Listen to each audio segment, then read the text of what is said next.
ሰሞኑን ስታዩ እንደከረማችሁት ከተለያየ የማህበረሰብ ክፍል ጋር ውይይት እናደርግ ነበር። በየሴክተሩ ያደረግንበት ምክንያት ነገር በዴብዝ ለማወቅ ለመረዳት እንድንችል ነው። በዚህ ምክንያት ዛሬ ከእናንተ ጋር ውይይት እናደርጋለን። በተቻለ መጠን ውይይታችን ከውስጥ የመነጨ እንዲሆን ይሄ ይደረግ፣ ይሄ አይደረግ፣ ይሄ ይስተካከል፣ ይሄ ይታረም፣ አብረን ሀገራችንን እናንጽ የሚል ቁም ነገር ያለበት ውይይት እናደርግ። እንደዚህ አይነት እድል በየጊዜው ስለማይገኝ ማክሲመም መጠቀም ጥሩ ይሆናል። በዚሁ አግባብ ጋዜጠኛ ብዙ አይመከርም። ሐሳቦቻችሁን የተደራጀም ካለ ከሌለም በግላችሁ እንዳሻችሁ አንሱና እኔ የሚሰማኝን ካነሳው በኋላ ከዚያ ውስጥ ለህዝባችን ለሙያው ለሴክተሩ ቢበጀውን በማውጣት መንግስትም ድርሻውን ወስዶ ይሰራል። እናንተም እንደዚሁ ድርሻችሁ ወስዳችሁ ትሰራላችሁ። ለተሰጠኝ እድል እጅግ አድርጌ አመሰግናለሁ። በዚህ ዘርፍ ኮሙኒኬሽንና ሚዲያ ራሱን ችሎ በክቡር ጠቅላይ ሚኒስትር ደረጃ እንድንወያይ እንዲሁም ደግሞ ትኩረት እንዲያገኝ እድል ስለተመቻቸልን እጅግ አድርጌ በድጋሚ አመሰግናለሁ።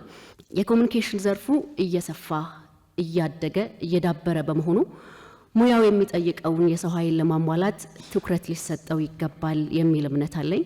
ለዚህም የመንግስት ኮሙኒኬሽን አገልግሎትን ጨምሮ የፌዴራል የክልልና የከተማ አስተዳደር የኮሙኒኬሽን ዘርፉን ጨምሮ በዘርፉ ሊያሰራ የሚችል መጣኝ ምቹ የስራ አካባቢ ባለመኖሩ አዳዲስ ባለሙያዎችን ወደ ዘርፉ ለማስገባት ወይም ለመቀላቀል አልተቻለም። በስራ ላይ ያሉትንም ባለሙያዎች ቢሆን እዛው ይዞ ያሰሩ ለማቆየት አልተቻለምና ወደ ሌላ ተቋማት የመፍለስ ሂደቶች አሉ። ይህ ደግሞ ዘርፉ የተሰጠውን ሀገራዊ ተቋማዊ ተልዕኮ ስላለ ይህን ለማሳካት የሚያስችል ሁኔታ እንዳይኖር ስለሚያደርግ ክቡር ጠቅላይ ሚኒስትር ይህንን ችግር በዘላቂነት ለመፍታት ምን ታስቧል የሚል የመጀመሪያ ጥያቄ አለኝ። ሁለተኛው ጥያቄ በኮሙኒኬሽን ዘርፍ መዋቅራዊ ችግሮች በሰፊው ይስተዋላሉ። ስራው በሚጠይቀው ልክ የተዘረጋ አደረጃጀትና አወቃቀር ባለመኖሩ በተግባር ገብተን ስናየው የችግሮቹ አንድ ጉዳይ ይሄ መሆኑን ማየት ችያለሁ። ውስጡ እንዳለ እንደ አንድ ባለሙያ ማለት ነው። በመሆኑም በአብዛኛዎቹ ተቋማት የኮሙኒኬሽን ዘርፉ መንግስታዊና ተቋማዊ ዓላማዎች እንዲሁም ግቦች አሉት። እዚህ ላይ ከማተኮር ይልቅ ግን በተቃራኒው የአመራሮችን የግል ስብዕናና የገጽታ ግንባታ ላይ ትኩረት ተሰጥቶ ሲሰራ ይታያል። በዚህ ረገድ ክቡር ጠቅላይ ሚኒስትር መዋቅራዊ ችግሮቹን መፍታት እነዚህን ብቻ ሳይሆን ሌሎች ከዚህ ጋር ተያይዞ የሚመጡ በርካታ ችግሮችንም አብሮ የሚፈታ በመሆኑ ይህንን ችግር ለመፍታት ምን ታስቧል የሚል ሁለተኛ ጥያቄ አለኝ። በሶስተኛ ደረጃ የማነሳው ጥያቄ ክቡር ጠቅላይ ሚኒስትር እርስዎ ሁሌም እንደሚሉት እንደሚያምኑትም እኛም እንደተቀበለው በመረጃ የታጠቀ ታማኝነት ያለው መረጃ ለማህበረሰባችን ለማቅረብ ባለሙያው ሁሌም ቢሆን አቅሙን መገንባት እንዳለበት ይታመናል።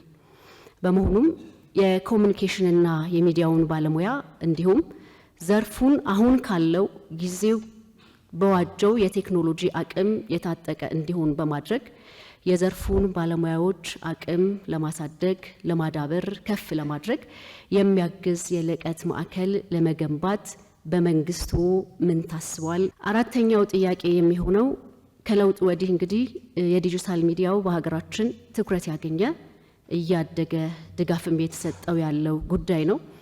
ስለሆነም እንደ ሀገር የኮሙኒኬሽን ዘርፉ ዲጂታል ሚዲያውን በመጠቀም አሁን ካለው ደረጃ ወይም በላቀ ሁኔታ ከፍ አድርጎ በመጠቀም መረጃዎችን ለህብረተሰባችን ተደራሽ ለማድረግ በመረጃ የታጠቁ ዜጎችን ለመፍጠር የጋራ ጉዳይ ላይ የጋራ መግባባት ኖሮን አንድ የጋራ ማህበረሰብ ለመገንባት እንችል ዘንድ ክቡር ጠቅላይ ሚኒስትር በርሱ የዲጂታል በዚህ ዘመን በዘርፉ ምን ለመስራት አስበዋል የሚል ጥያቄ አለኝ። አመሰግናለሁ።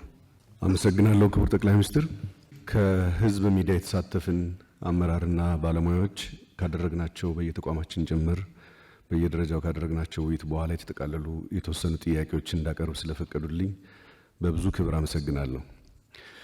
በቅድሚያ ሚኒስትሪ ሚዲያው ራሱን ችሎ በነጻነት ያለምንም ጣልቃ ገብነት በህግና በአሰራር ተጠናክሮ የራሱን ድምጽና ቀለም ጠብቆ እንዲሰራ ላሳዩት ቁርጠኝነትና ለሰጡት ሰፊ ድል ከፍ ያለ ምስጋና አቀርባለሁ።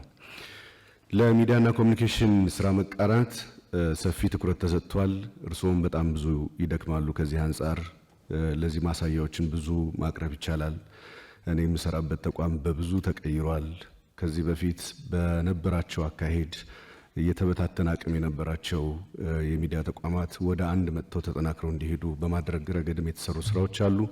በአጠቃላይ ሚዲያው በሁለት እግሩ ቆሞ ስለ ኢትዮጵያ እንዲዘግብ የኢትዮጵያን እውነት የሚገልጥ ፓን አፍሪካኒስት ሚዲያ እንዲሆን ለሚያደርጉት ያልተቋረጠ ድጋፍ በዚህ አጋጣሚ እንዳመሰግን ይፍቀዱልኝ።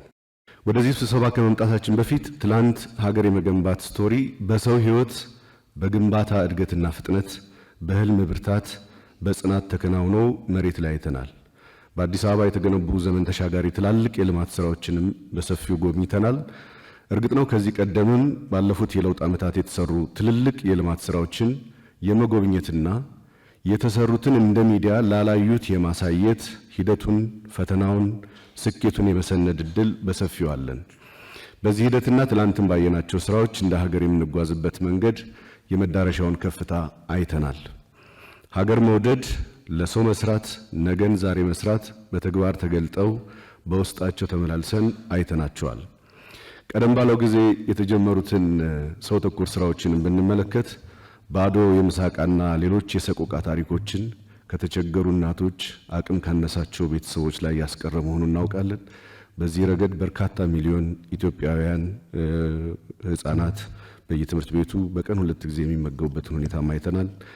ይሄ በመላ ሀገሪቱ የተተገበሩ ሰው ተኮር ፕሮጀክቶች የሰውነት መንገድ ማሳያ መሆናቸውንም አይተናል። ትላንት በነበረን ጉብኝትም ያየነው ይሄን ነው። ክቡር ጠቅላይ ሚኒስትር ለምሳሌ ከካዛንቺስ የተነሱት ሰዎች ያሉበትን ሁኔታ የትላንት ኑሯቸውን ከዛሬ ጋር በማነጻጸር በቦታው ተገኝተን አይተናል። ለዚህም እናመሰግናለን። በአጠቃላይ ገናና ሀገርና ታላቅ ሀገር የመስራት ጥረት እንዲሳካ ሂደቱን በብዙ መግለጥ የኛ ድርሻ ቢሆንም እርስዎም ስለሚያደርጉት ጥረት አለማመስገን ንፉግነት ስለሚሆን እናመሰግኖታለን። ከህዝብ ሚዲያዎች የተደራጁ የተወሰኑ ጥያቄዎችን ከዚህ ቀጥሎ አነሳለሁ። አንደኛውና ዋናው ጉዳይ የሀገራዊ ለውጡ መሰረትና መንገድ የኢትዮጵያን የወል እውነትና የጋራ ስነ ልቦና መገንባት፣ ብዝሃነትን ያከበረ አንድነት ላይ የተመሰረተ ሀገር የመስራት ፍላጎት ነው። ይህ ሁሉም ኢትዮጵያዊ የሚያግባባ ጠንካራ ሀገራዊ ትርክት የማጽናት ሂደት የሚዲያና ኮሚኒኬሽን ስራችንን በብዙ ይፈልጋል። ከዚህ አንጻር ወጥ የሆነ በብሔራዊ ጥቅም ላይ የተመሰረተ የወል እውነትን የሚገነባ ብዝሃነትን የሚያከብር ኢትዮጵያዊ አንድነትን የሚያጠናክር የሚዲያና የኮሚኒኬሽን ሀገራዊ አቅጣጫ ለመከተል እንደ መንግስት የተያዘው የፖሊሲ አቅጣጫ ምንድነው የሚል ጥያቄ አንደኛው ተነስቷል። ሁለተኛው ጥያቄ በአጠቃላይ ሀገራዊ አቅምን ከማሳደግ አንጻር ራስን ከመቻል ብሔራዊ ጥቅምን የሚያስጠብቁ ጉዳዮች በብዙ ዘርፎች እየተከናወኑ እንደሆነ ይታወቃል። ዘላቂነት ያላቸው ለቀጣዩ ትውልድ ጠንካራ ሀገር ለማስረከብ የሚያስችሉ ስራዎችም በብዙ ዘርፎች በእርስዎም ኢኒሼቲቭ የተጀመሩ አሉ። ከኛ ከሚዲያና ኮሚኒኬሽን ስራችን አንጻር ደህንነቱ የተረጋገጠ ብሔራዊ ጥቅማችንን የሚያስከብር አስተማማኝ የሆነ ጥራት ያለውና ኢኮኖሚያዊ አዋጭነቱ የተጠበቀ የሚዲያና ኮሚኒኬሽን መሰረተ ልማት ከማልማት አንጻር ምን የታሰበ ነገር አለ የሚል ጥያቄ ተነስቷል። ይሄ የሚነሳው ለምንድን ነው? በተለይ የህዝብና የግል ሚዲያዎች በብዙ የሚፈትነን አንዱ ጉዳይ የኮሚኒኬሽን ሳተላይት እንደ ሀገር የራሳችን አለመኖሩ በብዙ አግባብ ከደህንነትም አንጻር ከብሔራዊ ጥቅምም አንጻር ከኢኮኖሚ ጥቅምም አንጻር የሚነሳ ስላለ ነው። ብዙ ሊባሉ የሚችሉ ሚዲያዎች በተለይ ከሳተላይት ኪራይ ክፍያ ጋር የተያያዘ የተዘጉም አሉ፣ አሁንም ለመክፈል የሚቸገሩም አሉ። እንደ ህዝብ ሚዲያ ከኛም አንጻር ብንመለከት በጣም ከፍተኛ ወጪም የምናወጣበት የደህንነት ስጋትም ያለበት ስለሆነ በዘላቂነት እንደ ሀገር የታሰበ ነገር ካለ ይህ ምላሽ ቢያገኝ የሚል ጥያቄ ነው ያለው። ከዚሁ ጋር አብሮ የሚያያዘው የሳይበር ሚዲያ በፍጥነት እያደገ ነው የመጣው። በተለይ ደግሞ ሀገራዊ አቅም ከመገንባት አንጻር ከዚሁ ከዲጂታል ሚዲያው ጋር በተያያዘ ኢትዮጵያዊ መልክና ቀለም ያለው የኢትዮጵያ ባህል ወግና ሴት ስነ ልቦና ላይ የተገነባ ደህንነቱ አስተማማኝነቱ የተጠበቀና ብሔራዊ ጥቅማችንን የሚያስጠብቅ የማህበራዊ ትስስር አውታሮችና መሰል መሰረተ ልማቶችን በማልማት ረገድ ምን የታሰበ ነገር አለ? ክቡር ጠቅላይ ሚኒስትር፣ ሚዲያው የህዝብ ድምፅ እንዲሆን የመልካም አስተዳደርና የምርመራ ዘገባዎች እንዲሰራ የህዝቡም የሚዲያ አመራሩም የእርሶም ከፍተኛ ፍላጎት እንደሆነ ይታወቃል። በብዙ አግባብ በተደጋጋሚ እርሶም አቅጣጫ ያስቀመጡበት ነው። የህዝብ ተወካዮች ምክር ቤት ላይ ጨምሮ በተለያዩ አግባቦች የምርመራ ዘገባዎች ሙስናን የሚያጋልጡ ስራዎች እንዲሰሩ በጣም ተደጋጋሚ አቅጣጫዎች ተሰጥተዋል። በዚህ መሰረት እንደየሚዲያዎች የጀማመርናቸው ስራዎች አሉ። ኢቢሲን ጨምሮ በፋናም በክልል ሚዲያዎችም አዲስ ቲቪን ጨምሮ ሌሎችም ላይ እየተሰሩ ያሉ የመልካም አስተዳደር ስራዎች አሉ። ግን እነዚህ ከጅምር ያለፉ ስራዎች አይደሉም። ውጤት በሚያመጣ መንገድ እየተመሩ አይደሉም። አንዱ ችግር ሚዲያው ውስጥ ያለው የአቅም ውስንነት እንደተጠበቀ ሆኖ ዋናው ትልቁ ችግር በየደረጃው ያለ አመራር ለዚህ ስራ መቃናት የሚሰጠው ትኩረት በጣም አነስተኛ ነው። ማደናቀፍ አለ፣ መረጃ ለመስጠት አለ፣ አልፎ አልፎም ጋዜጠኞቻችንን የማዋከብ ነገር አለ። ስለዚህ ይህ ጉዳይ በአግባቡ ተፈቶ በተለይ ከምርመራ ዘገባና የህዝብ ድምጽ ከመሆን አንጻር ትኩረት ሊሰጠው ይገባል። በዚህስ ላይ ምን የተቀመጠ አቅጣጫ አለ? አምስተኛው ጥያቄ እርስዎ በብዙ የሚደክሙበት የኢትዮጵያን የቀደመ እውነታ በተለይ ለነገው ትውልድ ሊተላለፍ የሚገባቸውን ካለፈው ወረት የምንላቸውን ነገሮች ለማስተላለፍ አርካይቮቻችንን የማደራጀት ስራዎችን እርስዎም በስፋት እየሰሩበት ነው። በታላቁ ቤተ መንግስት የተደራጀውን ዶክመንት እንዴት እንደተደራጀ እናውቃለን። ለምሳሌ ኢቢሲ የምንመለከት ከ100,000 ሰዓት በላይ የኦዲዮ ቪዥዋል አርካይቭ አለ። ይሄ የኢትዮጵያ የአንድ ክፍለ ዘመን ታሪክ ሊባል የሚችል ነው። ይህንን ለማደራጀት እንደ ተቋም የተጀማመሩ ስራዎች አሉ። ግን ደግሞ በምንፈልገው መጠን ዲጂታይዝ የማድረጉ ስራ እየሄደ አይደለም። እናም የእርስዎን ትኩረት የሚፈልግ ስለሆነ በዚህ ረገድም እንደ መንግስት አስፈላጊ ትኩረት ተሰጥቶ ይህንን ታሪክ ማደራጀት ቢቻል እጅግ በጣም አመሰግናለሁ። ክቡር ጠቅላይ ሚኒስትር ዶክተር አብይ አህመድ ከመገናኛ ብዙሃን ባለሙያዎች ጋር ተገናኝተው ለመወያየት በመፍቀዶ ጊዜውን በመስጠቱ እንዲሁም የመገናኛ ብዙሃኑ ባለሙያዎች ያሏቸውን ጥያቄዎች ለመመለስ ቀና ፈቃዱን ስለሰጡን እጅግ አድርገን እናመሰግናለን። ቀጥሎ የማቀርባቸው ጥያቄዎች ከልዩ ልዩ የንግድ ብዙሃን መገናኛዎችና ከዲጂታል ሚዲያ ባለሙያዎች ጋር በጋራ በተደረገ ለእርስዎ እንዳቀርባቸው የተሰጠኝ ውክልና መሰረት ነው። ከጋዜጠኞቹ የቀረቡት ጥያቄዎችም የሚከተሉት ናቸው። አንደኛ፣ ለጋዜጠኞች ነፃ እንቅስቃሴና ጥበቃ ከለላ እንዲሰጣቸው ስለመጠየቅ ነው። ለምሳሌ ጋዜጠኞች በአዲስ አበባ ከተማም ሆነ በክልል ከተሞች የስራ ካሜራዎቻቸውን ደቅነው መንገድ ላይ ሲሰሩ የሚያይ ማናቸውም የጸጥታ ኃይል ከሕግ ውጪ ሲያስቆሟቸው፣ ካሜራዎቻቸውን፣ የስራ ዕቃዎቻቸውን ካላግባብ ሲወስዱባቸው፣ በአጠቃላይ ስራዎች ሲስተጓጎሉ በስፋት ያጋጥማሉና ጋዜጠኞቹም በነፃነት ተንቀሳቅሰው የመቅረጽ የመስራት ተግባርም አላግባብ ሲደናቀፍ ይታያል። ህጋዊ ያልሆኑ እስሮችም ህጋዊ በሆኑ ጋዜጠኞች ላይ ሲፈጸሙ ይታያሉ። ጋዜጠኞችም በህጋችን መሰረት በሙያቸው ምክንያት እንደማይታሰሩ ይታወቃል። ነገር ግን በጸጥታ ኃይላት ይህ መብት ሲጣስ ተደጋግሞ ይስተዋላል።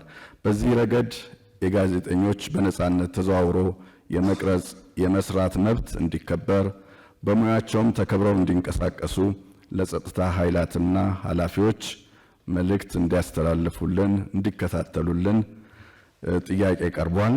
ክቡር ጠቅላይ ሚኒስትር ዶክተር አብይ አህመድ በአራትም በስድስት ወርም አንዴ የሀገራችንን የአካባቢያችንን እንዲሁም ስለ መንግስቶ ሁኔታ ከጋዜጠኞች ለሚነሱሉት ጥያቄዎች ማብራሪያ የሚሰጡበት መርሃ ግብር እንዲኖረን ከጋዜጠኞች ጋር እንዲገናኙም በታላቅ አክብሮት እንጠይቃለን ብለዋል። ክቡር ጠቅላይ ሚኒስትር በአሁኑ ወቅት የጋዜጣ የመጽሔትና የመጽሐፍት ህትመት ዋጋ እጅግ ከፍተኛ ሆኗል። ይህም በወረቀት እና በቀለም እንዲሁም እሱን ተከትሎ በመጣው የህትመት ዋጋ መጨመር ምክንያት ነው። ብዙ ጋዜጦች፣ መጽሔቶች ከህትመት ውጭ ሆነዋል። ሰራተኞቻቸውንም በትነዋል። ንባብ ከሁሉም በላይ ለሰው ልጅ የሚያስፈልገው መብቱም ነውና በወረቀትና በቀለም በህትመት ላይ የተጣለው ቫት ተነስቶ ንባብ የሚያድግበት የሚስፋፋበት መንገድ ትኩረት እንዲሰጥበት በማክበር ጠይቀዋል።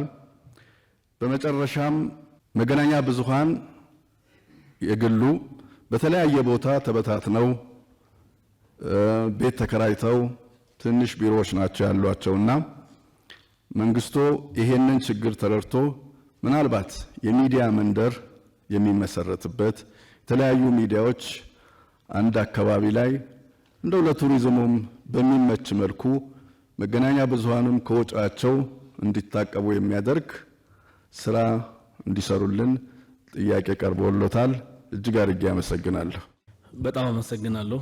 የአላህ ሰላምትና እዝነትና በረከት ሁላችንም ላይ ይስፈን ካልኩ በኋላ ነቢያችን ሙሐመድ ሰለላሁ ዐለይሂ ወሰለም ባሉት ነገር መን ላ የሽኩር ናስ ላ የሽኩሪላህ አሉ። የሰውን ማያመሰግን አላህም አያመሰግንም አሉ። ለዛ ላየነው ነገር ትላንትም ለብዙ ነገር ለሚደረገው አሁን ባለንበት ሲቹዌሽን አገራችንም ላይ ባለፈው ያሳለፍነው ነገራች ላይም ሹክራን ቴንኪዩ ለማለት ነው ብላ አረጋችሁት ነገር ዶክተር አብይና መላ ካቢኔያችሁም ጥያቄዎቼ ያሉት አንድ ዲጂታል ዲፕሎማሲ ሲባል እና ያኔ ተርባይን የመጀመሪያ ተርባይኖች ሲመረቁና ኦርሶ ባሉት ዲጂታል ዲፕሎማሲ ማንም ሳይ ይሄ ማህበር ሳይደረግላችሁ በተለይ ሀገር ኖሮና ለሀገራችሁ የሰራው ለት ከቀን ያላችሁበት ነገር እጅግ በጣም ነው ውስጣችን እንደ ቲም ትልቅ ፓሽናችን እንዲሰፋና ትልቅ ድጋፍ ነው ይሆነልን። ግን ከዛ በኋላ ለተለያየ በመስሪያ ቤትም ተለያየ ቦታም ኢንፎርሜሽን ቢያንስ ለማግኘት ስንጠያይቅ እንደ ቲም ኢንፎርሜሽን የምናጣበት ነገር አለ። ኢንፎርሜሽን ጉድለት በጣም ነው ያለብን። ኢንፎርሜሽን እንድናገኝ እንዴት ነው ማለት ለተለያየ መስሪያ ቤቶችም ለውጭ ጉዳይ ሚኒስትርም ይሁን ለብዙ ቦታም ለኮሙኒኬሽንም በትክክል ኢንፎርሜሽን የምናገኝበት መንገድ ለምንድን ነው ማይዘጋጀው? ሁለተኛ እንደምታውቁት ሶሻል ሚዲያ ላይ ወይ ዲጂታል ዲፕሎማሲ ላይ ብዙ ሰው ብዙ ጥቅምና ብዙ ብር በሐሰት ኢንፎርሜሽን የሰራ ነው። ሀገራችን ውስጥ ያለ ሚዲያ ተቀናጅቶ 24/7 ቀን የሚሰራ በአረበኛ ምን ተናጋሪ ቢደረግ ኦፊሻሊ እንደምናየው አንዳንድ ዘርፎች ራሱ የሚዲያ ቻናላችሁ በአረበኛ ሴክተር የነበራችሁ ራሱ እንኳን ለመበርታታት ይልቅ ቻናሉ ራሱ ከሳተላይት ተዘግቶ ወደ ዲጂታል ሚዲያ ላይ ተላልፏል። ይሄ እንዴት ነው መፍትሄ የሚታየው? አመሰግናለሁ ክቡር ጠቅላይ ሚኒስትር ስለተሰጠን እድል።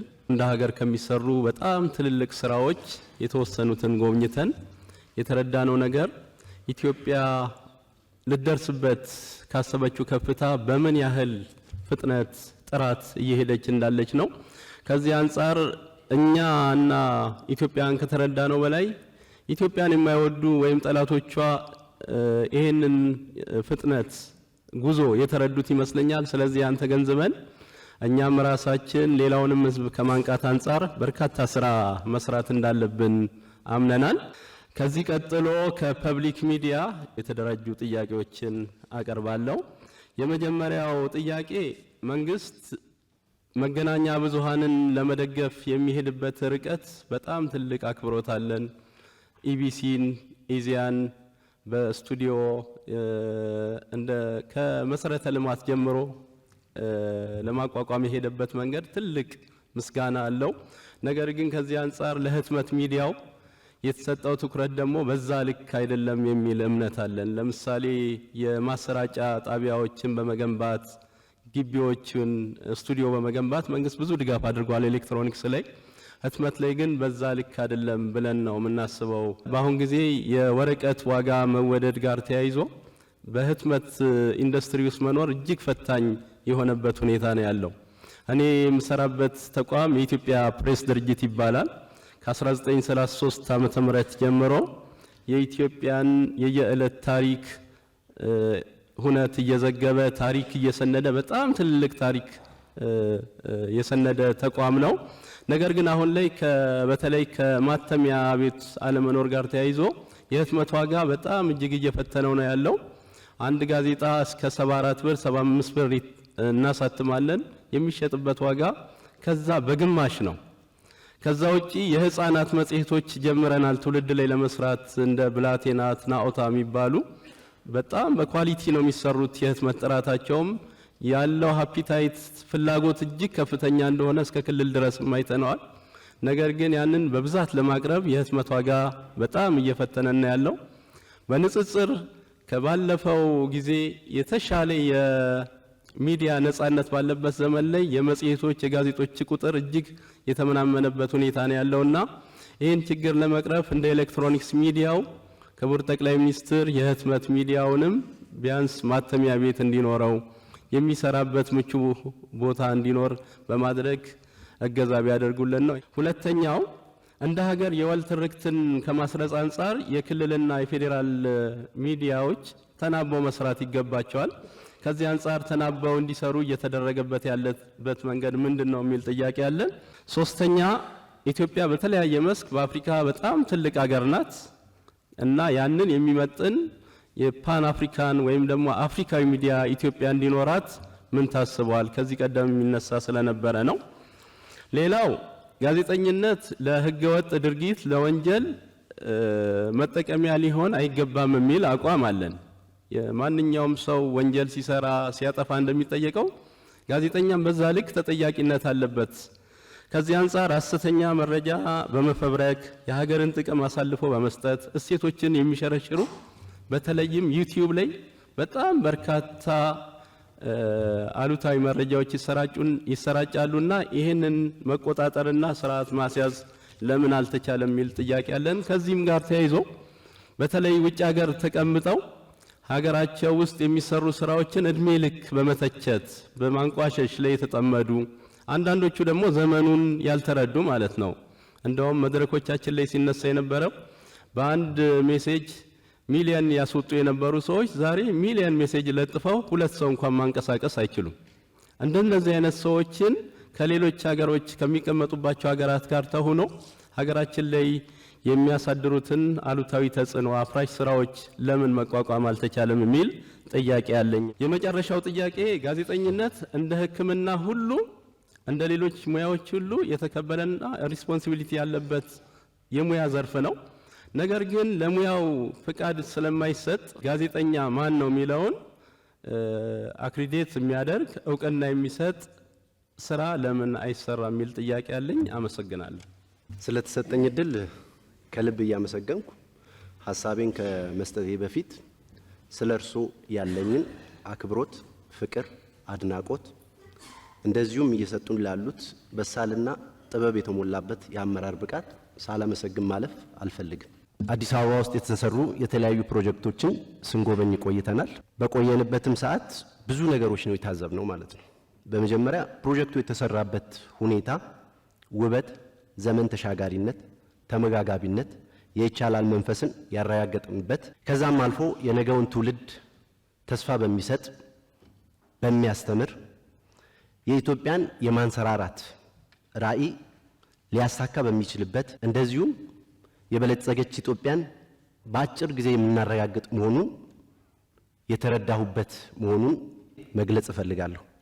ከዚህ በመቀጠል ከፕሬስ ነጻነት ጋር ተያይዞ የተሰሩ ወይም ደግሞ ሪፎርሞች በጣም ብዙዎች ናቸው። ሐሳብን በነጻነት የመግለጽ የተለያዩ የሚዲያ ተቋማት የመስፋፋት ብዙ በዚህ ዘርፍ የተወሰዱ የሪፎርም ስራዎች እንዳሉ መንግስት እንደ ትኩረት አቅጣጫ ወስዶት ብዙ አመርቂ ስራዎች እየተሰሩ እንዳለ ማንሳት እፈልጋለሁ።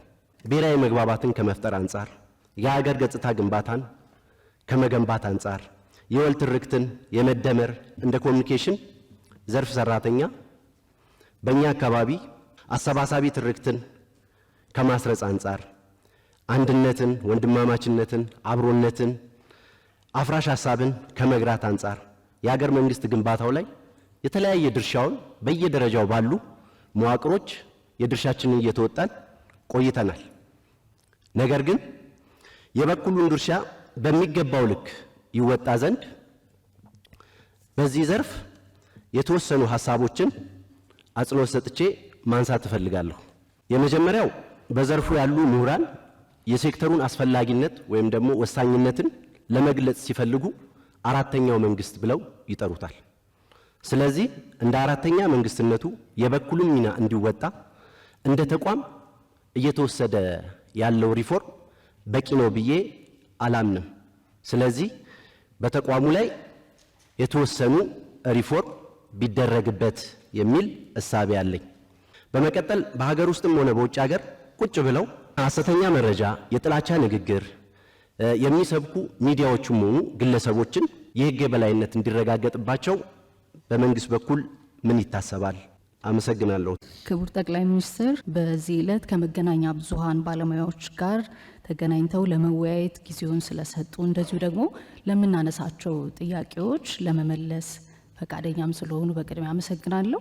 እንግዲህ ቀጥሎ የማቀርባቸው ጥያቄዎች በዋነኛነት ከልዩ ልዩ የንግድ መገናኛ ብዙሃንና የዲጂታል ባለሙያዎች ጋር በጋራ ያደረግናቸው ውይይቶችና ለዚህ መድረክ የሆኑ ዘንድ የተዘጋጁ ጥያቄዎችን ይሆናል። የመጀመሪያው ጥያቄ አቅም ግንባታን ይመለከታል። በተለይም ከጋዜጠኝነትና ተግባቦት ትምህርት ክፍል ጋር በተገናኘ ነው ጉዳዩን በስፋት የተወያየንበት። ከአቅም ግንባታ ጋር ተያይዞ በተለይ ሀገርኛ የሆነ ኢትዮጵያዊ መልክ ያለው እና ከተቋሙ በዋነኛነት የሚቀዳ ኢትዮጵያዊ የሆነ የሚዲያ ፍልስፍና አገሪቷ ያስፈልጋታል ብለን በስፋት ተወያይተናል። ኢትዮጵያዊ የሆነ ሚዲያ ፍልስፍናን ለመቅረጽ የሚያስችል ደግሞ የልህቀት ማዕከል ሊገነባ ያስፈልጋል የሚለውን ነው በዋነኛነት በደንብ የተወያየ ነው። ሁሉም የትምህርት ክፍል ወይም ደግሞ የትምህርት ተቋም የሚያበቋቸውን ዜጎች በኢትዮጵያዊ የሚዲያ ፍልስፍና የተቃኙ የጋዜጠኝነትና ተግባቦት የትምህርት ስልጠናዎችን በዘርፉ እንዲሰጡ በይበልጥ ያግዛል። ስለዚህ በጋዜጠኝነትና ተግባቦት ትምህርት የሚሰጡ የትምህርት ተቋማት የሚታገዙበትና በተለይ ደግሞ ይህን ፍልስፍና ከአንድ ማዕከል ወይም ደግሞ ቀደም ሲል ከገለጽኩት ከታሰበው የልቀት ማዕከል ውስጥ በአንድ እንዲቀዱ ያግዛልና ፍልስፍናውም የኛው ሆኖ በእኛው የተቃኘ ሆኖ የሚቀጥል ስለሆነ ይህ እንዲሆን እንጠይቃለን። በጊዜ ገደብ አንድ መረጃን ጠይቆ አንድ የመገናኛ ብዙሃን ባለሙያ በምን ያህል ጊዜ ውስጥ መረጃውን ማግኘት እንዳለበትና መረጃውን ሳያገኝ ደግሞ ሲቀር የተጠያቂነት ተዋረድ ደረጃዎቹን እንደዚሁ ህጉ ላይ በዝርዝር ተቀምጠዋል። ግን የህጉ ተፈጻሚነት ላይ ክፍተቶች አሉ። አሁንም ክቡር ጠቅላይ ሚኒስትር ይህንን መረጃ መስጠት እንደሚታወቀው አንዱ የመንግስት ግልጸኝነትና ተጠያቂነት ማረጋገጫ መንገድ መሆኑን ተገንዝበው መንግስቱ ይህንን ችግር ተረድቶ ለመፍትሄው እንግዲህ ቁርጠኝነት ወይም ደግሞ አንድ አቅጣጫ ቢሰጡ የሚል ነገር አንስተናል። አመሰግናለሁ። አመሰግናለሁ ክቡር ጠቅላይ ሚኒስትር። ከለውጡ በፊት እንደሚያውቁት ክቡር ጠቅላይ ሚኒስትር ለረጅም ዓመታት የእርስ በርስ ቁጥጥር ስርዓት በኢትዮጵያ መገናኛ ብዙሃን አማካኝነት እንዲከናወን ለማድረግ ብዙ ጥረቶች ሲደረጉ ቆይተው ሳይሳካ ቀርቶ በአዲሱ የፕሬስ አዋጅ ላይ ይህ የእርስ በርስ ቁጥጥር ስርዓት የህግ ማዕቀፍ እንዲኖረው በመደረጉ የተነሳ የኢትዮጵያ መገናኛ ብዙሃን ምክር ቤት ተመስርቶ አሁን በጥሩ ደረጃ ላይ ይገኛል። ለዚህም እጅግ አድርገን ማመስገን እንፈልጋለን። እርሶም ብዙ ጊዜ በፓርላማም በተለያዩ መድረኮች ላይ እንደሚናገሩት ኢትዮጵያ ውስጥ ስልክ ያለው ሰው ሁሉ ጋዜጠኛ የሆነበት ሁኔታ ነው ያለውና የኛ ምክር ቤታችን በዚህ ረገድ ፕሮፌሽናል የሆነ ጥናት አስጠንተን ማን ነው ጋዜጠኛ መሆን ያለበት፣ የጋዜጠኝነት ክራይቴሪያስ ምንድናቸው፣ በዛ ላይ ከመጀመሪያው ጀምሮ ህግና ደንብን አክብረው የሚሰሩና ላይሰንስ አውጥተው የሚሰሩትን በዚህ ደረጃ የፕሬስ አይዲ ለመስጠት ጥናት አስጠንተን ጨርሰናል። እንቅስቃሴ እያደረግን ስለሆነ በዚህ ረገድ እርስዎ የሚሰጡን ምክረ ሀሳብ እዚህ ላይ ቢኖር በጣም ጥሩ ነው። ሌላ የምናነሳው ጥያቄ ሙያቸውን አክብረው የሚሰሩ እቺን ሀገር ያገለገሉ ሙያተኞች በሀገር አቀፍ ደረጃ ብሔራዊ እውቅናና ሽልማት ሲሰጥ አናይም ለጋዜጠኞቹ። ይህንን ምክንያት በማድረግ እኛም በዚሁ ላይ ሰፋ ያለ ጥናት አሰርተናል። መንግስት ሊያገዘን የሚችለው ነገር ካለ ፕሮፌሽናል የሆኑትን እነሱን ኢንካሬጅ ባደረግን መጠን የተሻሉትን ባበረታታን ቁጥር ከስር የሚመጣው ወጣት በዚህ ረገድ የተሻለ ይሆናል ብለን እናስባለን። የመገናኛ ብዙሃን አዋጁን የሰሩት ፕሮፌሽናል ሰዎች ረቂቅ የመረጃ ነጻነት አዋጅን አዘጋጅተው አፋፍ የደረሰ ነው። ብዙ ጊዜ በተደጋጋሚ ተወያይተንበታል። ነገር ግን አዋጁ ራሱን የቻለ እንደውም ከበፊቱ በተሻለ ሁኔታ መረጃ መንግስትና ህዝብን ለማቀራረብ መገናኛ ብዙሃንም በቀላሉ መረጃ ማግኘት እንዲችሉ ለማስቻል ራሱን የቻለ የመረጃ ባለስልጣን ኤጀንሲ ራሱ እንዲቋቋም ሰጀስት የሚያደርግ አዋጅ ነው። ኮሚቴው ፈርሶ አሁንም ኦልሞስት ረጅም ጊዜ ሆኖታል። ምናልባት እንግዲህ አሁን ሰኔ 30 የደረሰ ነው። ለአሁን ባይደርስ ለሚቀጥለው ዓመት እንዲታሰብበትና አዋጁ እንዲጸድቅ እና በመንግስትና በህዝብ መካከል የሚኖረው የመረጃ ልውውጥ በጣም ትራንስፓረንት እንዲሆን ይሄ አዋጅ የሚጸድቅበት መንገድ ቢፈለግ ለማለት ነው። እጅግ አድርጌ ነው የማመሰግነው ክቡር ጠቅላይ ሚኒስትር። አመሰግናለሁ ስለተሰጠኝ እድል። በነበረን ጉብኝት እንዲሁም ደግሞ በግሌ የዓይነ ስውር እንደመሆኔ መጠን የኮሪደሩ ልማት ለኔ ከሰጠኝ ትሩፋት ቀጥ ብዬ ሳልሳቀቅ እንዲሄድ ካደረገኝ በዘናቢ አሁን እንደውም ትንሽ ያስቸገረኝ ሰዎች ናቸው። ፊት ፖል ነበር ያስቸግረኝ የነበረው።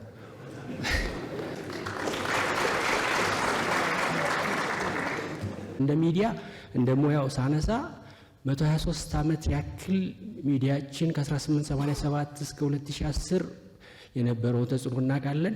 ከ2010 በኋላ ደግሞ በሩ ክፍት ሲል ደግሞ ከመቼውም በበለጠ የሚዲያ ነፃነቱ አሁን ባለንበት ሰዓት ምናልባት እርስዎ ፊት ስለሆነ ሳይሆን ሐቁም ስለሆነ ነው ይህን ምለው፣ ግን እንዴት ተጠቀምንበት ነው። እንደ አጠቃላይ እንደ ሀገርንና የፖለቲካን አመለካከት የመለየት በአብዛኛው ሀገራዊ ችግር ይታያል። ፖለቲካ ነው። ብዙዎች ፖለቲካን ሴራ ያደርጉታል። ፖለቲካ ግን ማህበራዊ ዘዴ ወይም ማህበራዊ አስተዳደር ዘዴ ነው። በዚህ ዘዴ ውስጥ እንዴት ነው ሀገር የምትመራው ነው። ብዙዎቹ ደግሞ ሀገር የምንፈልጋት ሀገር ይላሉ። ግን አሁን የምታስፈልገን ሀገር ስትሆን ለእኔ ለታምራት የምታስፈልግ ሀገር አለች። ስወጣ ስገባ በቤቴ በኩል በነፃነት ስራዬን ገብቼ እንድገባ አድርገኛለች። ስለዚህ የምንፈልጋትን ሀገር ሁላችንም እንድንገነባ በዚሁ አሳስባል። የምንፈልጋትን ሀገር ስንገነባ ግን ስብዕናና ሀሳብን መለየት ያስፈልጋል። ዛሬን እንደ ዛሬነቱና እንደ ነገን አስበን ትናንትን ከተሞክሮ አይርገን ስንኖር ነገን የተሻለን ቀን መሮን የምንችልበት ትልቅ አቅም ይኖረናል። እንደ ሚዲያም በዚህ መንገድ ከሄደን ማለት ነው። እና ሶማሌዎች አንድ ተረት አላቸው። ምን ይላል? እንደኔ አይነት ስውር የሆነ ሰው ድንገት አይኑ ሲበራ አጠገቡ አውሮ ዶሮ ነበር ያየው። ከዛ አይኑ ጠፋ። ሲጠየቅ ግመል ሲባል አውራ ዶሮ ያክላል፣ ሰው ሲባል ብዙ መልከታችን እንደዚህ ሆኗል። ስለዚህ ይሄ የጋራ መሰባሰቢያ ሀገር የምንለውን የውል ትርክት መስራት የምንችለው እንደ ሚዲያ የሀገር ግንባታ ስንሰራ ለጋራ ሀገራችን ብዙዎች እኮ አይተናል። እነ ግብጽ እና አሜሪካ ያላቸው ሚዲያ ለሀገራቸው እኮ የተለያዩትን በአንድ ነው የሚቆሙት። እኛ ጋር ግን እንደ እድል ሆኖብን አይደለም፣ እንደ እርግማን ለሀገራችን አይደለም ለእርስ በርሳችን ያለ ልዩነት ያሳዝነኛል። ስለዚህ የዘመኑን ሁኔታ አይተን አስተሳሰባችን መቀረጽ አለበት እላለሁ። አመሰግናለሁ ስለተሰጠኝ እድል። Thank you. waxaan xiriir la leenahay deegaano kala duwan oo Soomaalida ah sida ሶማሊያ oo kale deegaano u dhadhow የሶማሌ ክልል ከሶማሊያ ጋር አጎራባች ነው። ቋንቋችንም አንድ ነው። የነሱ መገናኛ ብዙሃን የተለያዩ መረጃዎችን በሚያሰራጩበት ወቅት የኛ ህዝብ ለሐሰተኛ መረጃ እንዳይጋለጥ እውነቱን አስቀድመን ማሳወቅ አለብን። በመሆኑም የሀገር ውስጥ መገናኛ ብዙሃን የህዝብ ድምጽ እንዲሆኑ ትኩረት ሊሰጣቸው ይገባል። የመገናኛ ብዙሃን የልምድ ልውውጥም ተጠናክሮ መቀጠል አለበት። በተለያዩ አካባቢዎች የሚደረገው ጉብኝትም ተጠናክሮ ቢቀጥልና የመገናኛ ብዙሃን ባለሙያዎች ሀገራቸውን እንዲያውቁ ቢደረግ፣ በተጨማሪም ለመገናኛ ብዙሃን ባለሙያዎች ዓለም አቀፍ የሆነ የአቅም ግንባታ ስልጠና ቢመቻችላለሁ። ስለተሰጠኝ እድል በጣም አመሰግናለሁ። ለውጡ ኃይሉ በሄደበት ቁጥር ለውጥ ለማምጣት በታገልንበት ቁጥር የነውጥም ኃይል በዛው ልክ ውሸቱንም ሽብሩንም አጣምሮ ነው የሚሄደው። ይሄ ነገር ደግሞ የሚሆነው በምክንያት ነው። በፐብሊክ ኦፒኒየን ነው ሀገር የሚመራው። ሀገር የሚፈርሰው በፐብሊክ ኦፒኒየን ነው። ይሄ መንግስት በዛ መንገድ ይወድቃል አይነት ሳይቤ ሳይሆን ያለኝ እንቅፋት ይሆናል። ሶሻል ሚዲያውን አጣጥለን ንቀን ካለፍ ነው በእያንዳንዱ ስቴፕ እንቅፋት እየፈጠረብን ልክ አሁን አማራ ክልል ያየኑ አውት ኦፍ ኖ ሄርድንግ ነገሮች ተነስቶ በሶሻል ሚዲያ ተራግበው እንዴት እንቅፋት መሆን እንደሚችሉ በተግባር አይተነዋል። ስለዚህ መናቅ የለብንም። እዚህ ጋር ያይዤ ማንሳት የምፈልገው ሶሻል ሚዲያው ላይ ኮንትሮል የለንም፣ ምንም አይነት ቁጥጥር የለንም። የሶሻል ሚዲያው ባለቤቶቹ ያሉ ፕላትፎርሙ ውጭ ሀገር ነው ያለው። አብዛኞቹ ሚዲያ ላይ የሚሰሩ ሰዎች ውጭ ሀገር ነው ያሉት። እኛ እዚህ ሀገር ውስጥ ያለኑ ሰዎች አለን። ፕላትፎርሙ በራሱ በተለየ መንገድ የመንግስትን አቋም ይደግፋሉ ወይም ደግሞ እውነትና ኢትዮጵያዊነትን ያቀነቅናሉ ብሎ የሚላቸውን ሰዎች በተለየ መንገድ ነው የሚቀጣው። አሁን ራሴ እንደማሳያ ብጠቅስ እኔ 31 ጊዜ የኔ ቻናል ተዘግቶብኛል። ያለምንም ምክንያት፣ ያለምንም ማስረጃ፣ ያለምንም ጥፋት ነው የሚዘጉት። እዚህ ጋር አንድ ይሄን በጣም አንገብጋቢ አድርጌ የማነሳው በእኛ ሀገር ፖለቲካ ላይ በእኛ ሀገር ትውልድ ላይ በእኛ ሀገር እጣ ፈንታ ላይ እንደፈለጋቸው መጫወት የሚችሉበት እድል ተፈጥሮላቸው እኛ የሞትን እነሱ ፖለቲካ የሚያተርፉበት ሁኔታ ነው ያለው። የፕላትፎርም ብጥብጥም ሁከትም ሽብርም ውሸትም የሚነዛው በዚህ በሶሻል ሚዲያ ነው። ይሄን በየሳበቃ ምናልባት እርሶ በተደጋጋሚ የሚያነሱት የእርሶ ስራ በደንብ ነው የሚገባኝ። እኔ ችግር የለብኝም። የቀናነትም ችግር የሌለው የመጠራጠርም እንትን ስለሌለኝ ይገባኛል፣ አንደርስታንድ አደርጋለሁ። ፉድ ሶቨርኒቲ የሚለው በጣም ፐርፌክት ነው። ቫሉ ሃይ ቫሉ የሚለው አለ፣ ኢነርጂ ሶቨርኒቲ አለ፣ ዳታ ሶቨርኒቲ ይላሉ መጨረሻ ላይ መጥተው። እሱ የሚገርም ስትራቴጂ ነው፣ በጣም ቢዩቲፉል ነው። ከዛ ዳታ ሶቨርኒቲ አንጻር ይህን የራሳችንን ፕላትፎርም ፈጥረን ጅምር ነገሮችን ቢያንስ በተወሰነ ደረጃ ሶሻል ሚዲያ የራሳችን ሶሻል ሚዲያ ማንም የማይፈረጭበት ማንም መጥቶ እንትን የሚልበት ኃላፊነትም ያለው ሀገር ውስጥ ቤዝ ያደረገ ነገር መስራት የምንችልበት እድል ቢኖር የራሳችንን ሶሻል ሚዲያ በተወሰነ ደረጃ ጀመረ ቢያንስ ወደፊት የምናሰፋው ግን እዚህ ሀገር ውስጥ የሆነ ነገር ማለማመጃ ነገር ብንጀምር እንትን የሆኑ ይመስለኛል። ያለዛ መቆጣጠር አንችልም። ኦፒኒየኑን ለሌሎች ሰጠን እዳውን እየከፈልን መኖር አንችልም ብዬ ነው የማስበው። አመሰግናለሁ። ስለተሰጠን እድል በጣም ማመስገን እፈልጋለሁ። በውርስ የመጣው ድህነት ብቻ ሳይሆን በትርክት መዛባት ጭምር የመጣው የፖለቲካ አዌርነስ ያሸከሞት እዳ ምን ያህል ጫንቃውን ሊያጎብጦት እንደሚችል እረዳለሁ። ሚዲያ ይሄንን ጫንቃ የመቅረፍ አቅም አለው ብዬም አምናለሁ። አንድም ማህበረሰብ የአመለካከትና አስተሳሰብ ለውጥ ሳይሰራበት ለውጥ አጀንዳዎችን በመግፋት በሚታዩ የልማትና የተለያዩ ለውጦች ህዝቡን ማርካት እንደማይቻል እርሶ ላይ እየደረሰ እያረፈ ያለው ጫና ለእኔ ትምህርት ይሰጠኛል። ስለዚህ በዛሬ እችን አጋጣሚ ካገኘው እንዳው እርሶ እንደ አቅጣጫ እንዲያስቀምጡልንም የምሻው ሚዲያዎች የማህበረሰባችንን ያስተሳሰብና የአመለካከት ለውጥ ለማምጣት ተክተውና ተቀናጅተው የሚሰሩበት እድል ቢኖር ትልቅ ዕዳ ይቀላል ብዬ አስባለሁ። እንደሚገነዘቡት የኢንላይትመንት አንዱ ትሩፋት ህይወትን ነው ዲፋይን ያደርገው። የሰው ልጅ በምድር ላይ የሚኖረው ለምንድን ነው እና ፐርሱት ኦፍ ሃፒነስ ከዛ ነው የሚጀምረው። ይሄ ፐርሱት ኦፍ ሃፒነስ የሚመጣው ደግሞ ዜጎች ወይም ሰው ልጅ መብትና ግዴታውን ሲያቅ ነው። መብትና ግዴታ ማወቅ ማለት እያንዳንዱ ሰው በመብቱ በተሰጠው ጠገግ ግዴታውን ተከትሎ ስለሚኖር ለስልጣንም ለጥቅምም ሌላውን ጨፍልቄ ሌላው ላይ ዘምቼ ሌላውን ጎድቼ ወግቼ ይሄን አገኛለሁ የሚል ሐሳቤው እየቀጨጨ ይሄዳል። እኛ ባህላዊ ማህበረሰብ ነን። ኢንዱስትሪያል ሪቮሉሽን ውስጥ አላለፍንም። መስት ቢ አንፎርቹኔት። ቀጥሎ የኢንላይትመንት አላገኘንም። የዘመናዊ ትምህርታችን የተጀመረው የምዕራቡን እንዳለ ኮርጆ በማምጣት ወለጋ ውስጥ ዴዴሳ የት ቦታ እንዳለ ሳናቅ ትላልቆቹን ሚሲሲፒን እያወቅን የምናድግበት ሁኔታ ነው ትምህርት ስርዓቱ የፈጠረን። ለዚህ ነው ችግሮቻችን በሙሉ ተዘባርቀው የኢትዮጵያን ችግር አንዴ በሶቪየት ህብረት አንዴ በአሜሪካ ሞዳሊቲ እንፈታለን የምንለው ዛሬ ለደረስንበት አጣብቂኝ ከቶናል። ስለዚህ እያንዳንዱ ሚዲያ ትላልቅ ሪሶርስ ያላቸው የህዝብ ሚዲያ የሚባሉ መንግስት ቀጥታ የሆነ ቁጥጥር ያላቸው ሚዲያዎች ኢንላይትመንትን የሰዎች መብትና ግዴታቸውን ሊያሳውቅ የሚችል ፕሮግራምን ቢሰሩ በጣም ጥሩ ነው ብዬ አስባለሁ። የአስተሳሰብና የአመለካከት ለውጥ የማምጣት ስራ ዋና ስራው መሆን አለበት ብለን ገብተንበታል። ያንን ስናደርግ ከነበረን ኮንስቲትዩንሲ ተነጥነናል።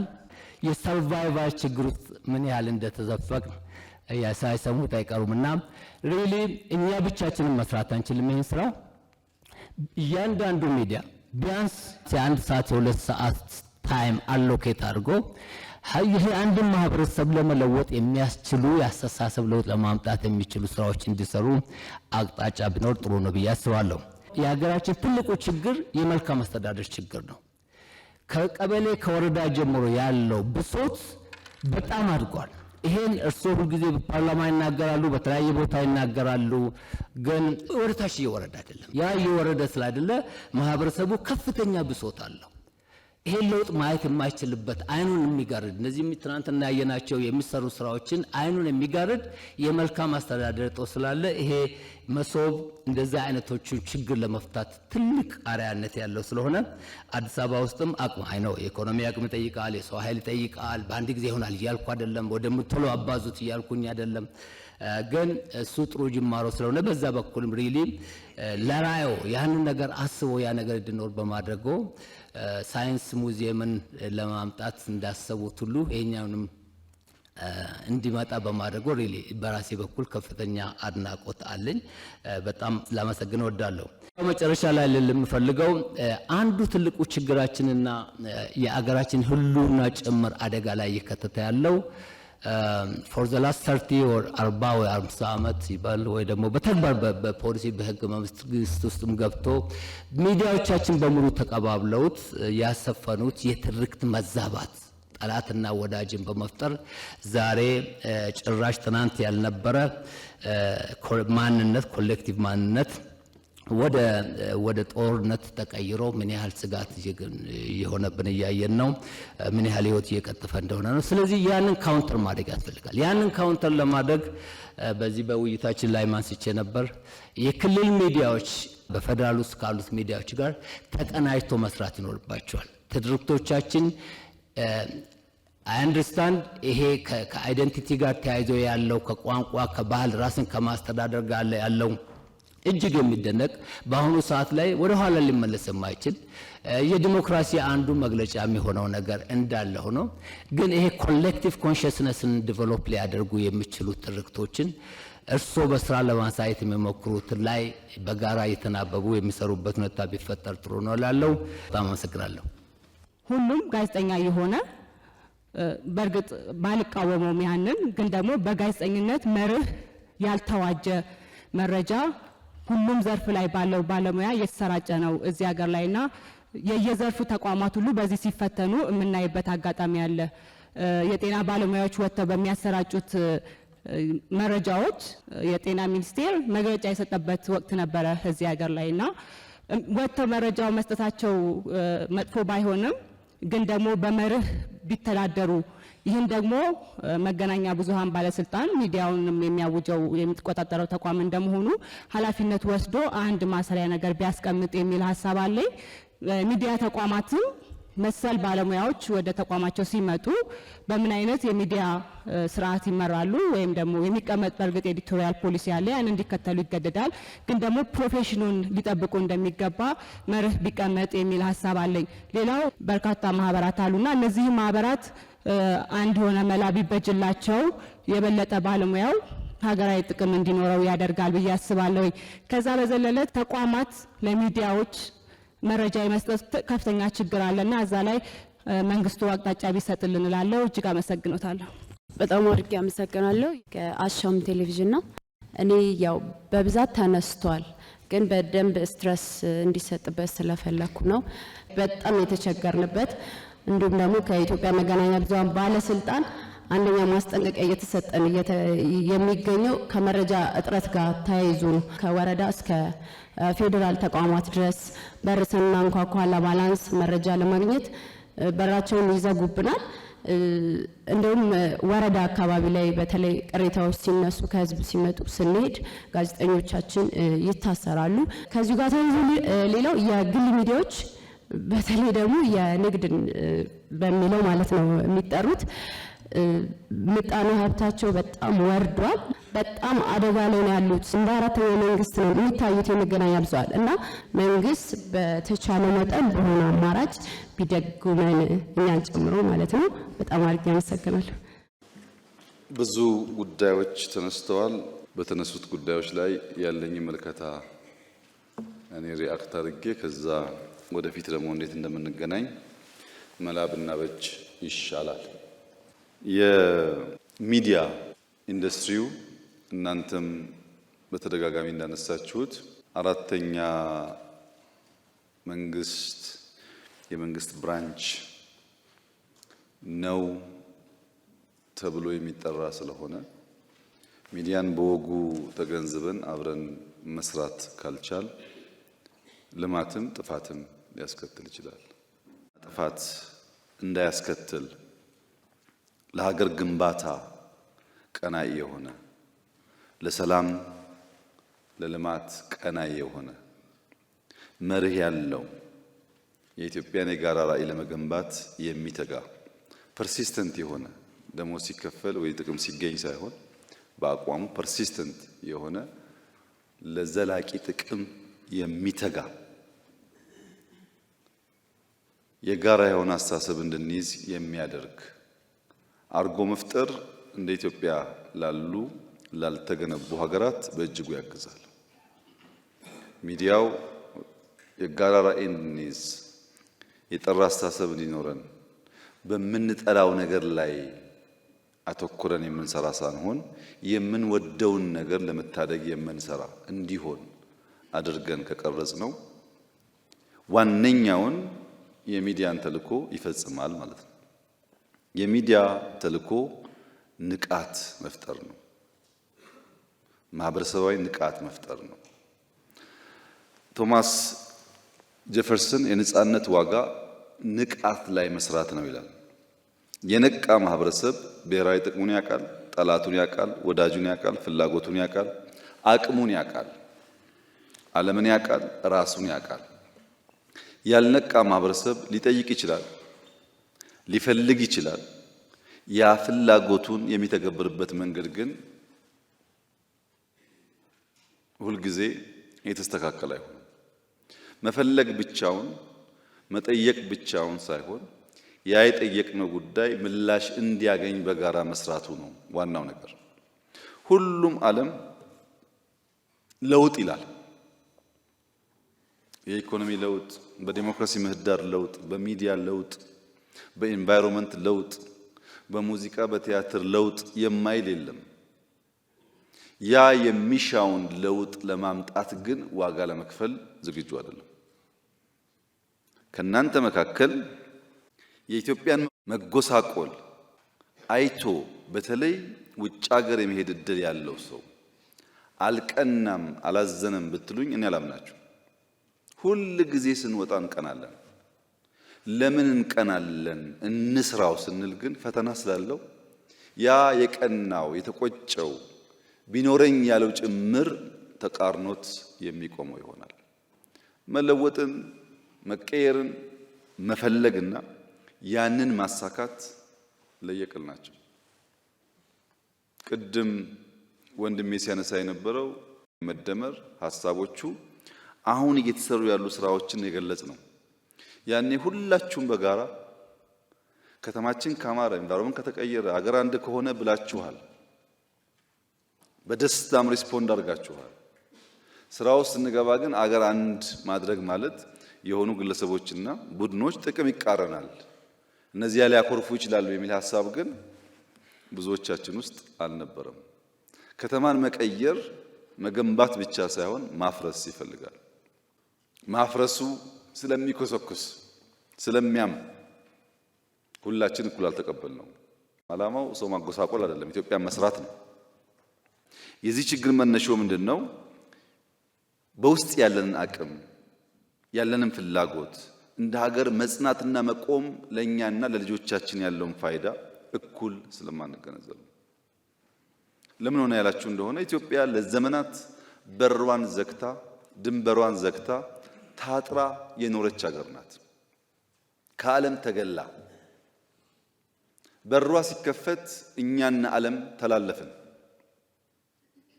እውቀት፣ ቴክኖሎጂ፣ ከተማ፣ ሀገር ግንባታ ሌላ ነገር ላይ ነው ያለው፣ እኛ ደግሞ ሌላ ቦታ ነው ያለነው። በመዘጋቱ ያተረፍናቸው ጉዳዮች ሊኖሩ ይችላሉ። በመዘጋቱ ደግሞ ያጣናቸው ጉዳዮች ይኖራሉ። እነዚያ ያጣናቸውን ጉዳዮች ለማካካስ የምንሄድበት መንገድ ደግሞ እኛነታችንን ስብዕናችንን ያሳጣ ሆኗል ማለት ነው። ጎሏል፣ እናውቃለን። ለመመለስ የምንሄድበት መንገድ ግን ችግር አለበት። ናቹራል በሆነ መንገድ ናቹራል በሆነ ኮርስ ብንሄድ ብዙ ነገር አሁን በሚነሳው መልክ አይሆንም። ኢትዮጵያ ውስጥ ዘግተን ነበር ድንበሮቻችን፣ ከዓለም ተነጥለን ነበር። አሁን ከፈትን ስንል ያቆፈን ግን አለቀቀን።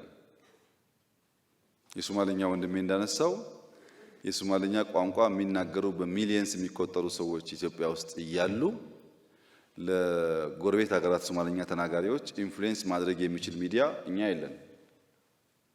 የለንም። ቆፈኑ አለ። ሪፈረንሳችን ብዙ ጊዜ ሌላ ቦታ ነው።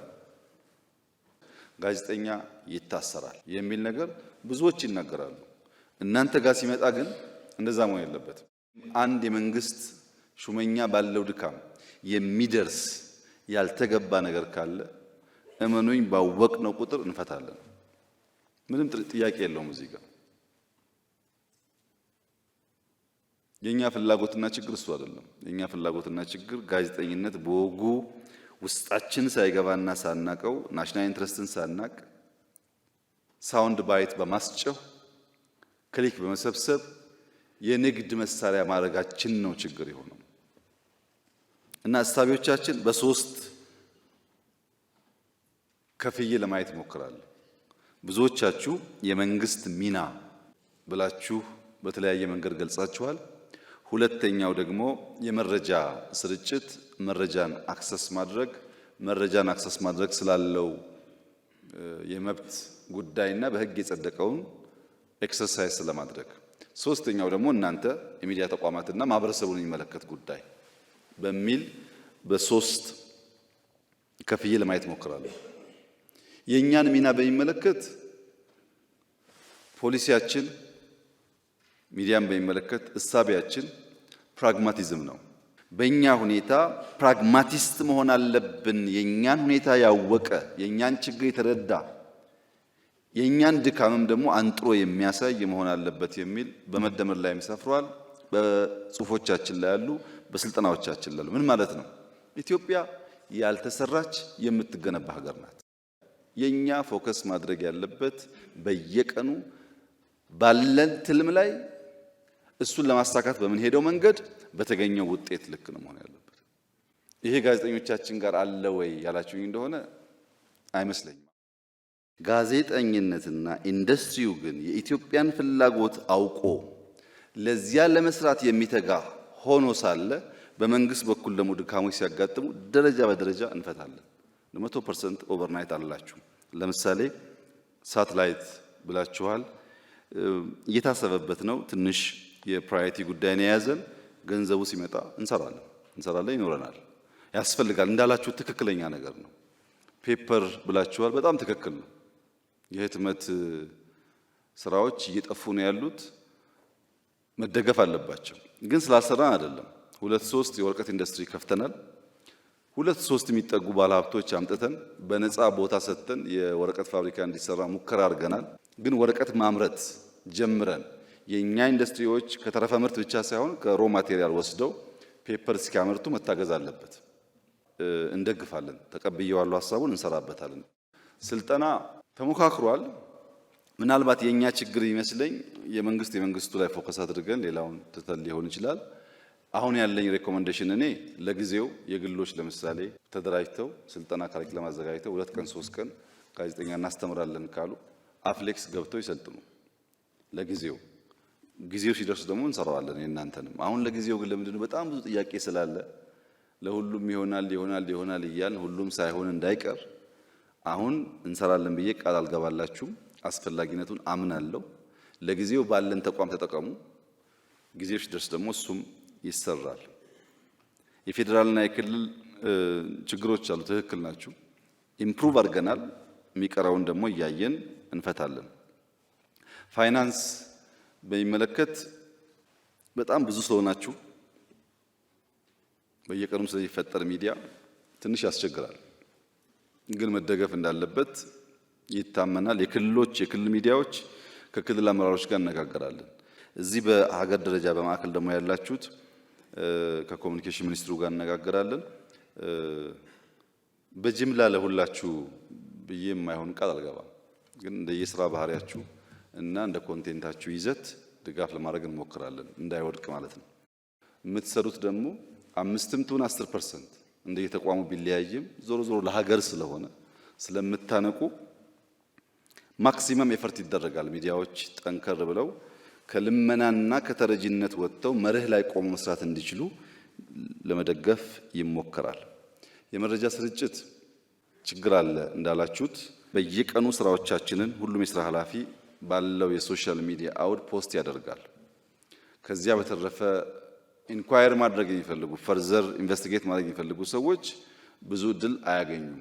ፕራግማቲክ ለሆኑ ናሽናል ኢንትረስት ለገባቸው ሲጠይቁ በመረጃ በፋክት ላይ ሆነው ኤክስ ዋይ ዜድ ብሎ የሚጠይቁ ሰዎች ሲኖሩ ምንም ችግር የለውም። ኮሚኒኬሽን ሚኒስቴር እያጠራ ሲያቀርብልኝ ወደፊት እናያለን ማለት ነው። የኛ ሚዲያ አሳሳቢው ጉዳይ እና ብንሰራበት የሚሻለው የሰፈር ሚዲያ መሆኑ ነው። ሌላው ቋንቋ ቢቀር እዚሁ አካባቢ የኛ ወንድሞች ጎረቤት ህዝቦች የሚገለገሉባቸውን ቋንቋዎች ተውሰን እኮ አይደለም። ትግረኛውም እዚህ አለ፣ አፋርኛውም እዚህ አለ፣ ሶማሊኛውም እዚህ አለ፣ አረብኛውም ቅድም እንዳለው አሉ። ተጠቅመን መስራት ላይ ውስንነቶች አሉ። በቅርቡ የጀመርነው ስራ አለ በእኛ በኩል ግን መጠናከር አለበት። ውጭ ኢንፍሉዌንስ ማድረግ ካልጀመርን ከውጭ ብቻ እየቀዳን ብዙ ርቀት አንሄድም። እሱን የተሞካከሩ ጉዳዮች አሉ፣ እያጠናከርን እንሄዳለን። ሀገር ውስጥ ያለው ሚዲያ በዩቲዩብም ይሁን በሳተላይት ብሮድካስት የሚያደርጉ ሚዲያዎች ከሰፈርና ከመንደር ጉዳይ ያልወጡ ሰብስታንስ የማይገኝባቸው መሆናቸው ብቻ ሳይሆን ውጭ አለ የሚባለውም ኤክስፖዠር አለው የውጭ ሚዲያዎች ያያል የሚባለውም ያንን ዕውቀት የጎደለንን የሚያመጣ የሚሞላ ሳይሆን ያለንን የሚያበጣብጥ ነው። ጎደሎች አሉ በአቀራረብ በመረጃ ብሎ ያን ጋፕ የሚሞላ አይደለም።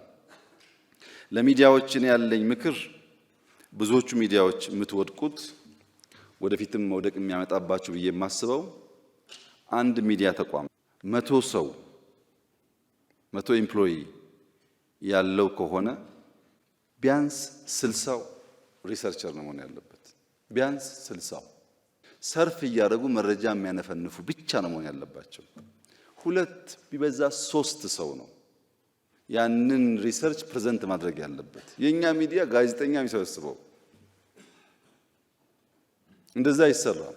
የተለመደ የዜና ጽሑፍ አለ። ዋና አዘጋጅ የሆኑ ሰዎች መድከም አይጠበቅባቸውም። ትንሽ ከሰማችሁ መጻፍ ይችላሉ።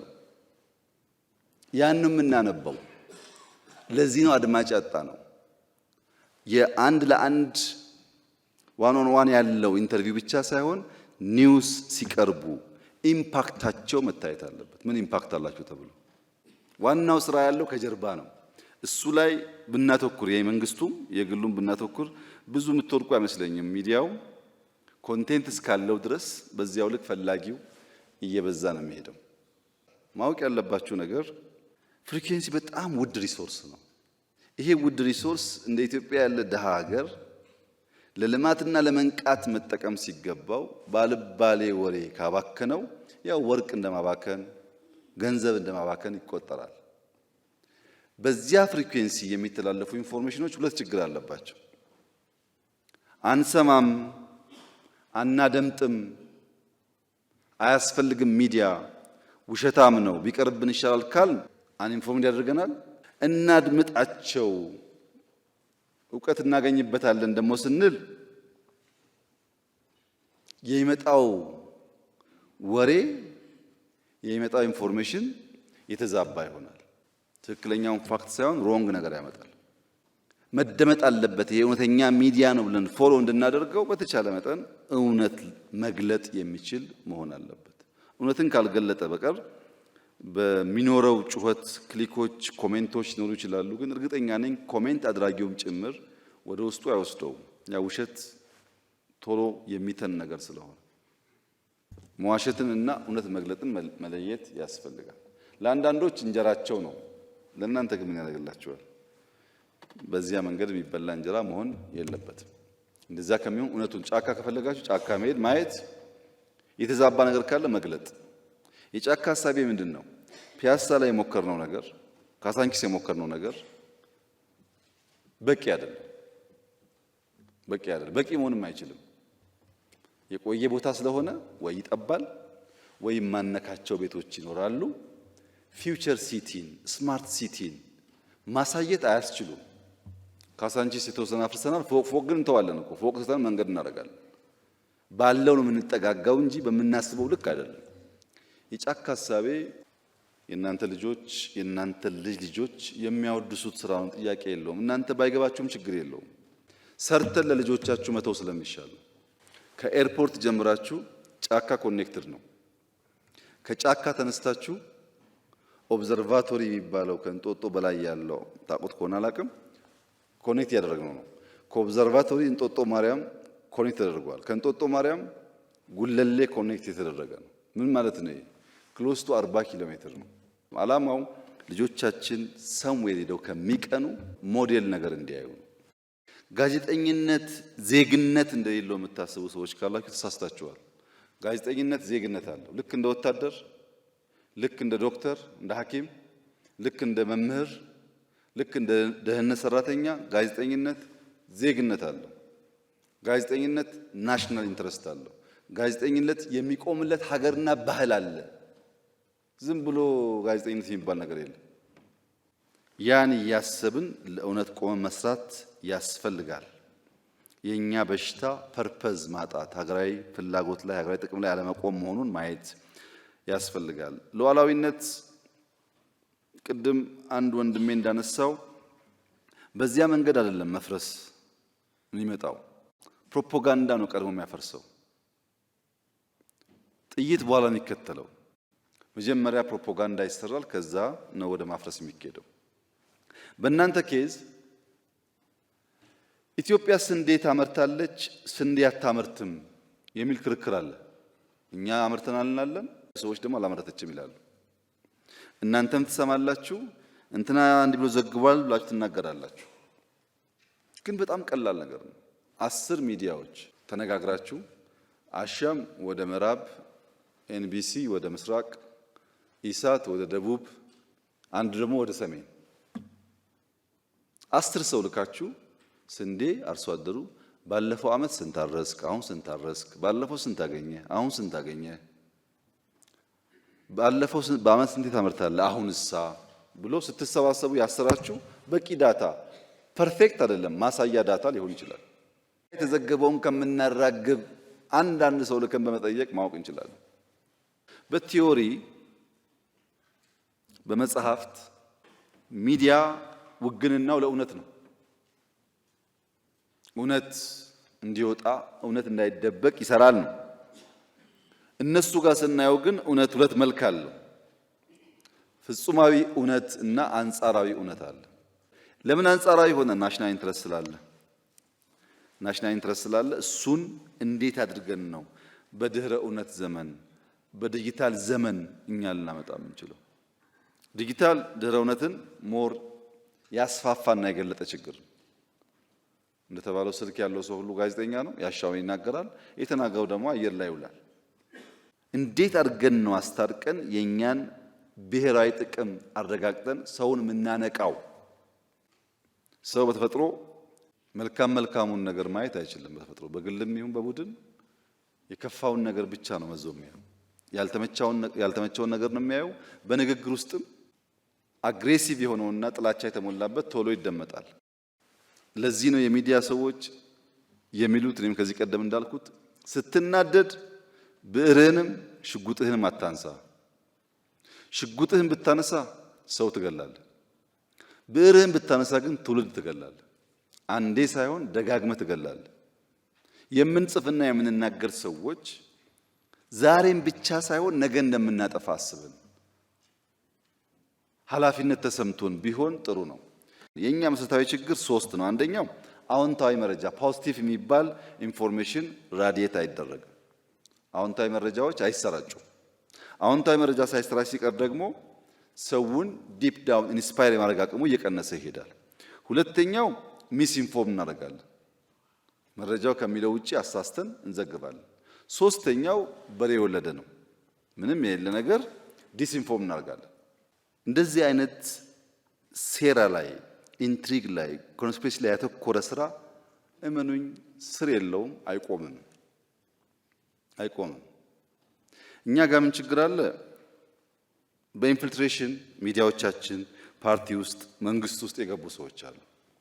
ብዙ ጊዜ እንዳልኩት ሚማር እያል እየጠበቅን እያየን ሰዎቹ ቀስ ቀስ እያሉ ይወጣሉ። ሲወጡ ጩኸቱ ራሱ አንዴ ከሆነ ችግር አለ ማለት ነው። እቺን እንኳን ለማስተዋል የሚዲያ ሰዎች በትምህርታችሁ በልምዳችሁ ምክንያት የነቃችሁ መሆን አለባችሁ። አንድ ሰው ምን እንደሰራ ሳታውቁ ቢሮውን ሳያጸዳ ዛፍ ሳይተክል ሰፈሩ ላይ አንድ ሰራተኛ ዳሃ ያለች እሱ ጋር ገንዘብ አዋጥቶ ሳያግዛት ዝም ብሎ መጥቶ እናንተ ጋር በዩቲዩብ መልአክ ሲጫወት የት ሰራ? መች አገለገልክ? ስንት ዛፍ ተከልክ? ለስንት ዳሃ ቤት ሰራ?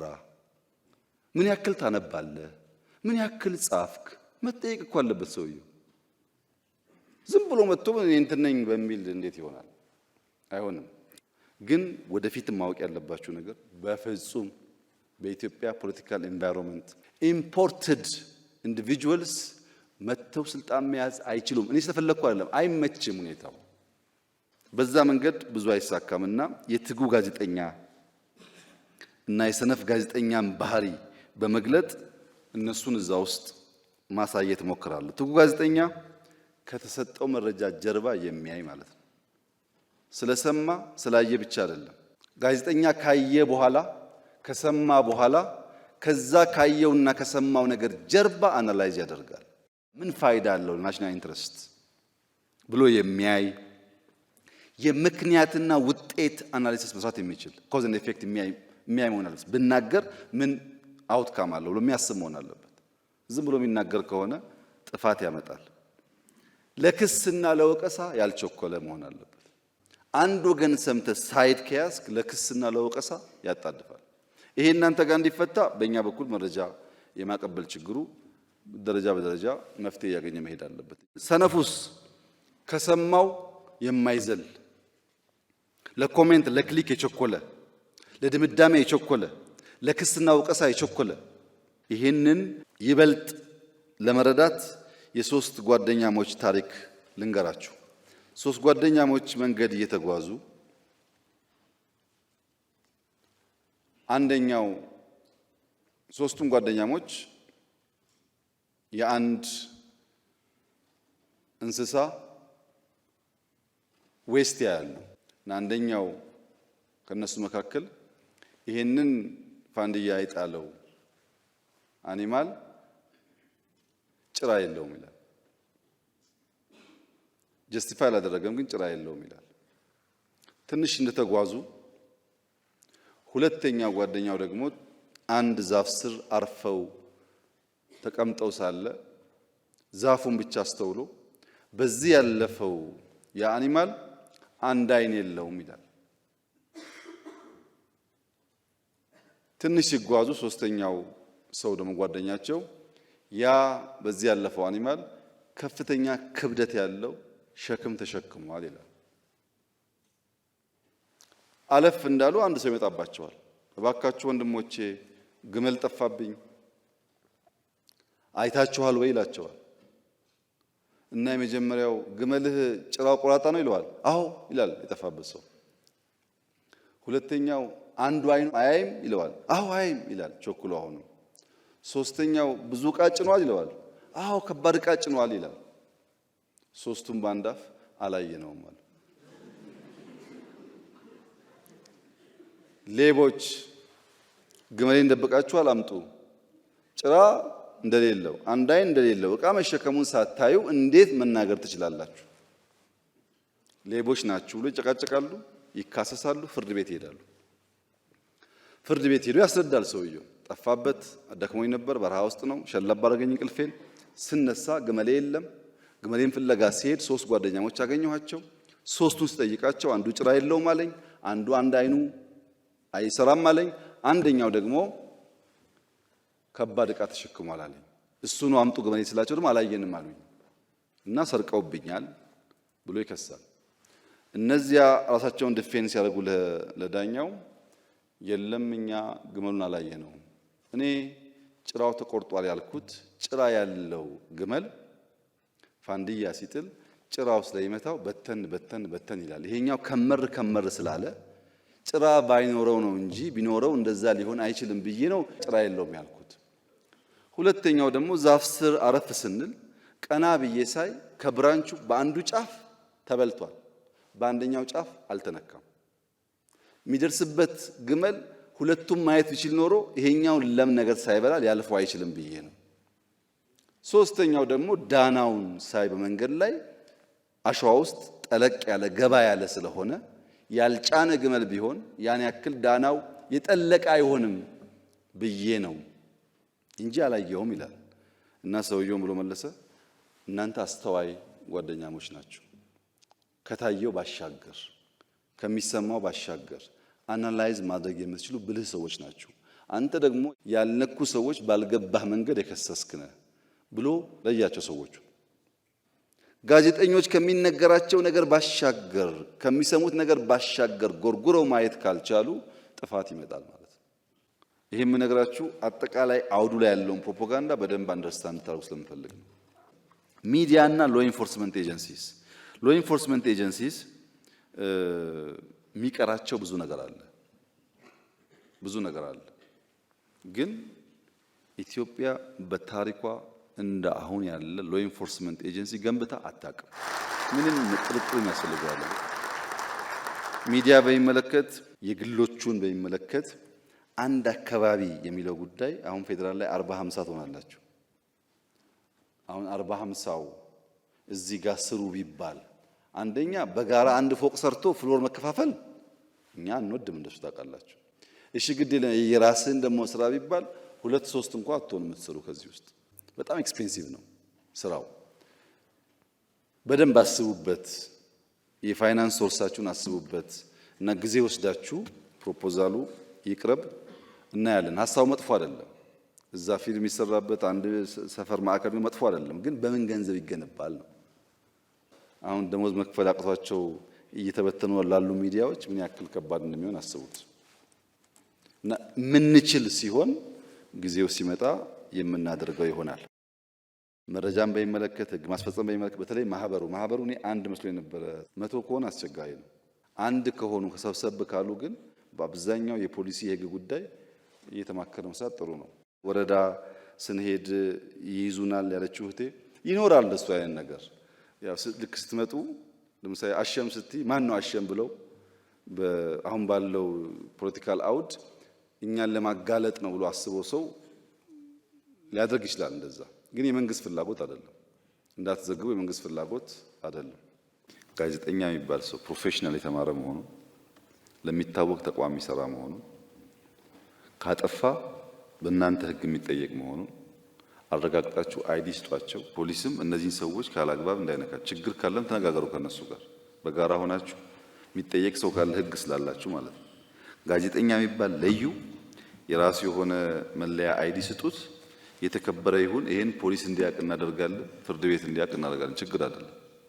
በሙያ የሚሰራ ማንኛውም ሰው ካልተከበረ ምንም ነገር አይሳካም እዚህ ሀገር ውስጥ።